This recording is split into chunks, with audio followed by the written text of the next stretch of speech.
রাজবাড়ী শহরের হাসপাতাল সড়কে সামান্য বৃষ্টিতেই তৈরি হচ্ছে জলাবদ্ধতা। দীর্ঘদিন সংস্কারের অভাবে সৃষ্টি হয়েছে খানাখন্দ আর ছোট বড় গর্ত। এতে বর্ষাকালে চলাচলের একেবারে অনুপযোগী হয়ে পড়ে সড়কটি। এতে চরম ভোগান্তিতে পড়তে হয় হাসপাতালে আসা রোগী ও তাদের স্বজনদের। রাজবাড়ী থেকে এম মনিরুজ্জামানের পাঠানো তথ্যচিত্রে আরও জানাচ্ছেন সুলাইমান কবির। রাজবাড়ী শহরের ২ নম্বর রেলগেট থেকে সদর হাসপাতাল পর্যন্ত সড়কটির দৈর্ঘ্য ১,৬৭৬ মিটার। এ সড়কের দুপাশে রয়েছে সিভিল সার্জন, বিদ্যুৎ ও আনসার ভিডিপি কার্যালয় সহ একাধিক গুরুত্বপূর্ণ প্রতিষ্ঠান। দীর্ঘদিন সংস্কার না হওয়ায় অনেকটাই ব্যবহার অনুপযোগী হয়ে পড়েছে সড়কটি। জায়গায় জায়গায় সৃষ্টি হয়েছে গর্ত, উঠে গেছে পিচের কার্পেটিং সহ ইটের খোয়া। পাশাপাশি পর্যাপ্ত পয়ঃনিষ্কাশন ব্যবস্থা না থাকায় অল্প বৃষ্টিতেই সৃষ্টি হচ্ছে জলাবদ্ধতা।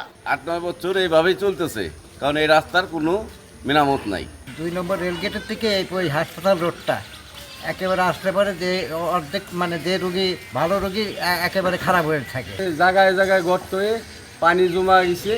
আপনি রিক্সা যদি গর্তের মধ্যে পড়ে যায়, একটা রুগী নিয়ে যাওয়ার সময় রিক্সা উল্টে যায়। শুরুতে আরসিসি করার সিদ্ধান্ত হলেও পরে ইউনি ব্লকের নির্দেশনা দেয় সড়কটি সংস্কার কাজে বিলম্ব হচ্ছে বলে দাবি পৌর কর্তৃপক্ষের। অলরেডি টেন্ডার আহ্বান করছি, কাজ শুরু হয়ে গেছে।